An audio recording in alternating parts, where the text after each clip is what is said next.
Saturday, March 20th, 2021, Monaco 64, home of alternative economics and contrarian views. So today we're going to look at how negative short-term interest rates will put a rocket up bullion prices, bond prices, and even the stock market.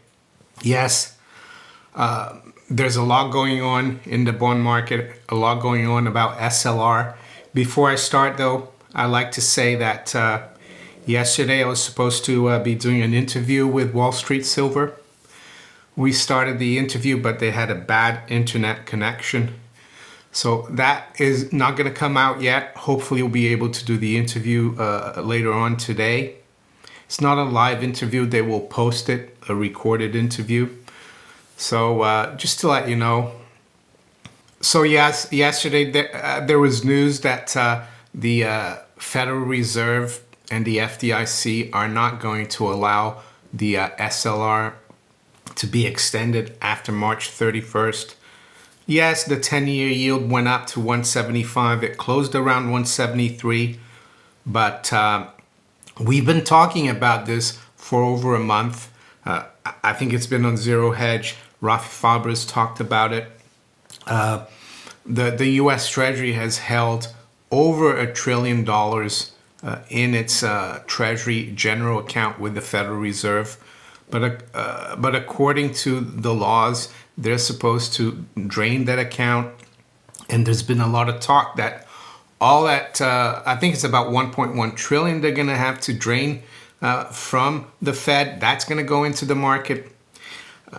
And they have to do this by sometime later this summer. But it looks like they started doing it already. So there's a few articles here. For example, one from the 17th of March from Zero Hedge. Forget the Fed. Here comes another helicopter. So they talk about this 1.1 trillion hitting the market here, Treasury cash. Yesterday, March 19th, Treasury injects a record 271 billion in cash in one day, sending short-term rates negative.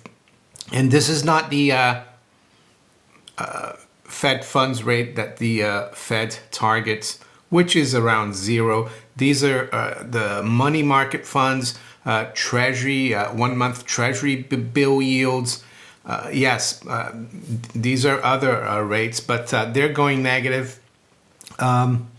So how could that help bullion prices, bond prices, longer term bonds, and drive, how could that drive longer term yields back down and help the stock market? Because we've seen the stock market has been under some kind of pressure as yields go up. Well, it's something called the carry trade, and I've spoken about this several times in the last few years, and it's more known as the Japanese yen carry trade. I did a video on December 21st, 2018, explaining how the yen carry trade works and how it's important to the health of the financial markets. And I recommend you watch that. I'll put it up in the cards and in the description. I'm not going to go over that. But what I think this flood of Treasury cash will do, and so they started with 270 billion already. There's another 800 billion to come or so. That's driving short-term rates negative. And one of the problems of the SLR, which is the Statutory Leverage Ratio, is that the commercial banks' balance sheets are getting too big, because when the Fed does QE, it sends reserves to those banks, and that increases their balance sheet. So one way for them to decrease their balance sheet is for them to charge negative rates to their depositors. Depositors won't really like that. What's the option they have? Well, they take that money out of the bank and buy assets that are not negative. They'll buy anything that has a positive return, or they'll buy tangible goods, because this negative short-term rates will also hurt the dollar, because the dollar is the reserve currency of the world. And that's why I think it will put a rocket up bullion prices. We're going to look at the price of gold and silver, how they've been doing the last couple of weeks. It's going to put a rocket up commodity prices. Not that commodity prices haven't gone up yet. I even think that commodities like the CRB could continue its correction down for a while actually gold and silver start moving higher, because they've moved in the opposite directions recently. But it could also help stock market prices, longer term bonds. And how does the yen carry trade work? Well, if you can borrow in the short term money market at negative, that basically means that they're paying you to borrow. So, and when you borrow, you sell a loan, right? You're selling a loan, or you're selling a bond. So, let's say you sell a bond and you use the repo market as well to fund that. You keep rolling that loan maybe for every day, but you get paid to do that. And when you do that, you get dollars, and you take those dollars and you buy 10-year yield or a 10-year treasury, or a 30-year treasury yielding 1.7, or where's the 30-year now? The 30-year, let's see how much that's yielding. Yeah, you buy the 30-year yielding 2.43. So you make that spread. So I think that's what these negative short-term rates, and the fact that the U.S. Treasury is, injecting all this cash into the market, that's what it's going to do. And I think maybe that's why the Federal Reserve was not too concerned about not extending the SLR. So is this certain to work? I mean, nothing is set in stone. Even Bank of America, who's one of the big, too big to fail banks, heavily connected to the Federal Reserve, they're saying the uber dovish Fed backfired, and vigilantes are now bullying Powell into yield curve control. It is possible that the Fed could implement yield curve control because the banks will have probably discouraged their depositors to have money with them. They might have more room on the balance sheet for yield curve control. And yield curve control is closely related to QE. It's not quite QE. It's just the Federal Reserve saying they're going to peg interest rates at a certain level. And usually the market will respect that level. They won't let rates get above that level. But they might test it. The bond vigilantes might test this rate, and the Fed will have to go into the market and do QE to bring the rate down. But with the possible dollar carry trade, it might be possible that they will succeed. So it's still up in the air. It's not guaranteed that these negative short-term rates will lead to a rise in asset prices, a rise in bullion, a rise in commodities. But there are some other people out there who think so. Yesterday, I got a notice from Jim Sinclair from JS Mindset. Got an email. It says response to Treasury injects a record $271 billion in cash in one day, sending short-term rates negative. So March 19th. So I'll go through what Jim Sinclair said. And Jim Sinclair, he's been in the markets, I think, for almost as long as I've been alive. He was Mr. Gold in the 70s. He was even the guy who helped the Fed settle all the mess that came about from the Hunt brothers silver market move in 1980, 81, 82. He has had own firms that were dealt on COMEX and other exchanges. So he knows what he's talking about. So he says this problem existed the week CV-19 came to us. CV shut down the demand for money. Now that states are opening, look at the panic in the short-term loans repo market. The banking crisis was held off by killing the demand for money, but it never went away. It was hidden by economic effect of CV. Now we're back between a rock and a hard place with states opening up for business. MMT is only an empty tool bag with a nice name to calm you. Only gold miners produce real money as defined by all the characteristics of money, and no title in transfer making it silent. If nothing called Bitcoin can trade at $65,000, then something called gold will trade at $50,000 per ounce. Something monetary like silver will trade at a minimum of $100. Modern monetary theory is an empty black box with no tools in it.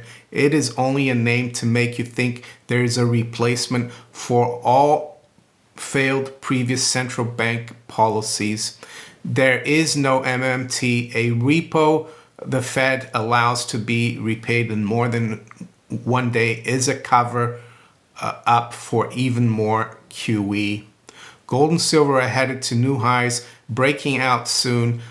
I think slightly after my 80th birthday on March 27th, 2021. Gold and silver will run for at least 5 years. I foresee great success for all well-run and rich gold, silver projects. Jim Sinclair. So that's what he said about this.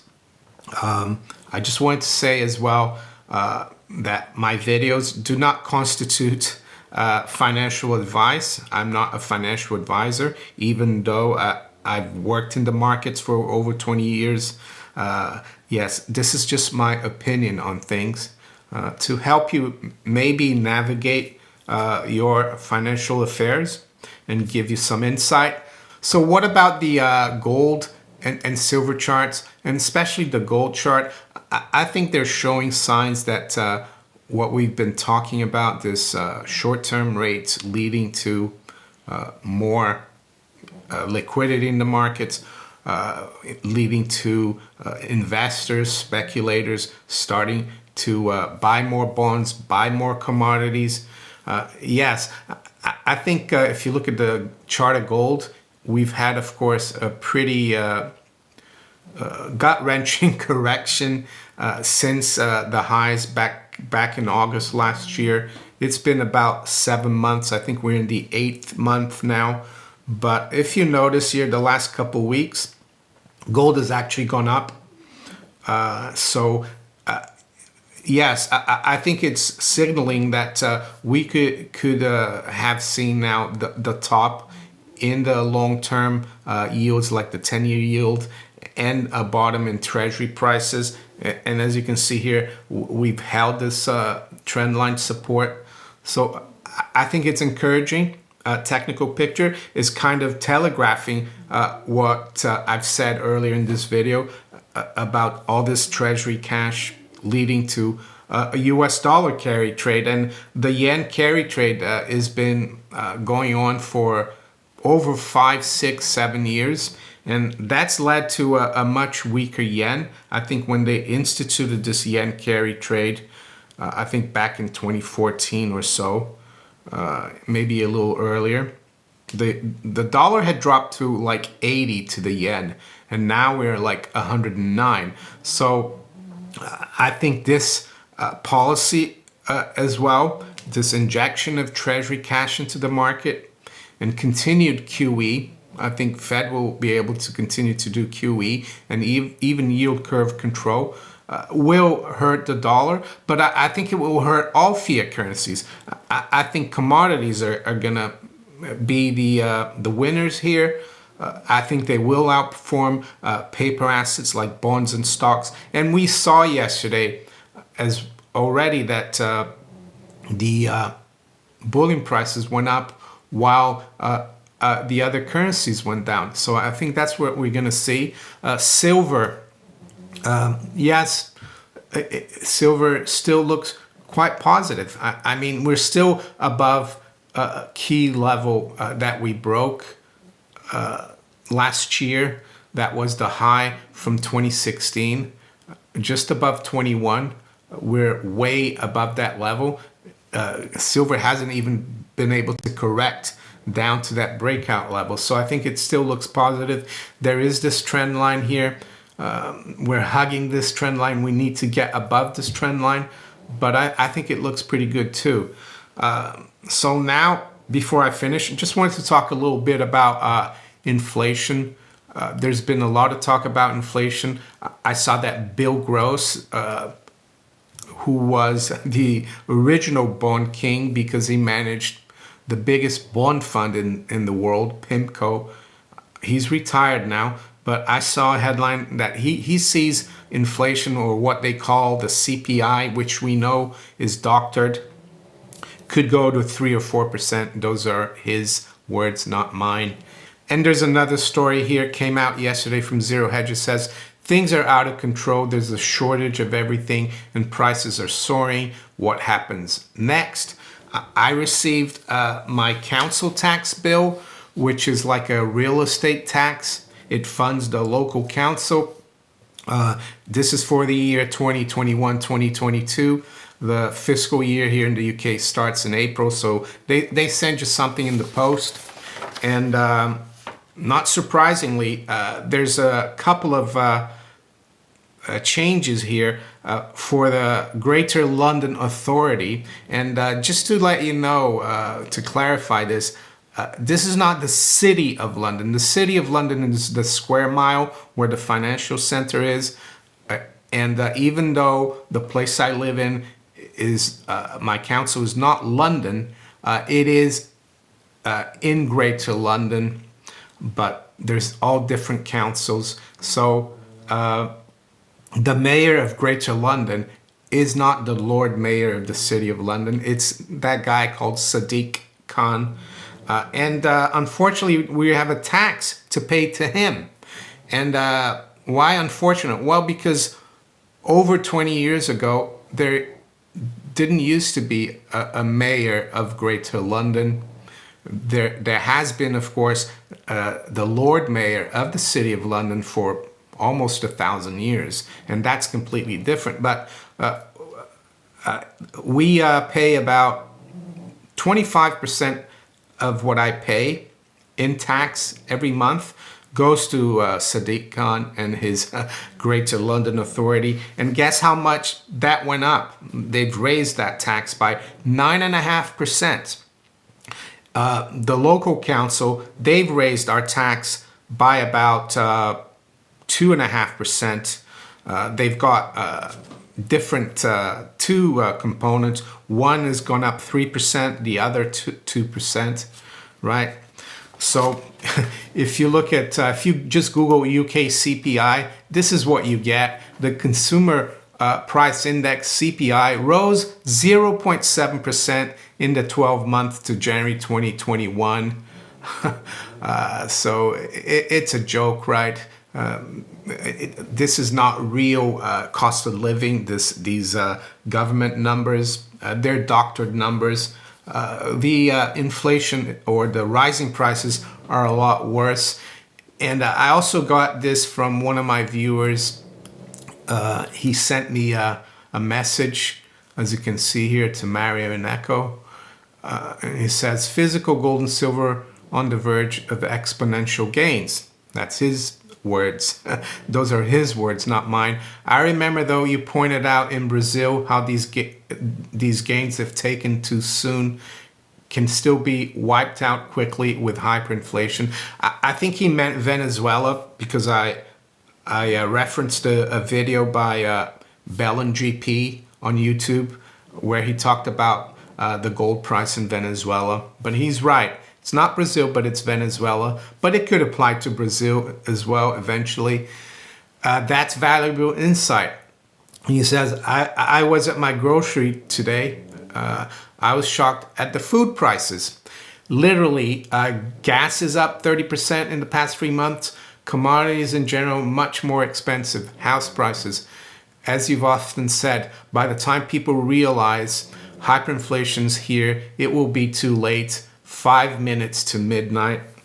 So what this new situation in the financial markets could do as well is give people the wrong signals about inflation, because this dollar carry trade, these negative short-term rates, are going to push people, investors, speculators, to buy longer-term bonds, driving yields lower. And yes, not everyone will be fooled, but a lot of people will think, oh, there is no inflation, but there is. And it's really debatable, or it's difficult to say whether or how long this the Fed will be able to keep this game going. How come, you might ask, they didn't do that in the 70s? Well, because the financial markets in the 70s were not as global. There wasn't as much debt, liquidity. There weren't all these derivatives. Financial derivatives had not evolved in the 70s. The only derivatives you had were commodity derivatives. Nowadays, yes, it's a casino, and they can do that, and it's not real. And yes, but again, I couldn't stress more that I will be holding on to my physical gold and silver, and I will be trying to stack even more as much as possible. I noticed that the premiums are still really high here in the UK. Some dealers are out of stock of silver. Some have plenty of stock, but the premium is like at least 25%. Gold is a little lower, but I also saw that some dealers have a long delay, 5 to 7 business days. So yes, get it while you can. And in this environment, as my viewer said, you're not trading gold and silver to make a profit in fiat currency. You're trading to protect your savings. And yes, the only time you really exchange it for anything else is when you need something else. You try not to exchange it for fiat, because fiat is going to zero eventually. So there you go. If you enjoyed this video, make sure you hit the like button. Please share it far and wide. Think about subscribing to my channel if you haven't yet. And you can also follow me on Facebook, Twitter, and all these other platforms below here. I wish you all a great weekend. Take care. Bye.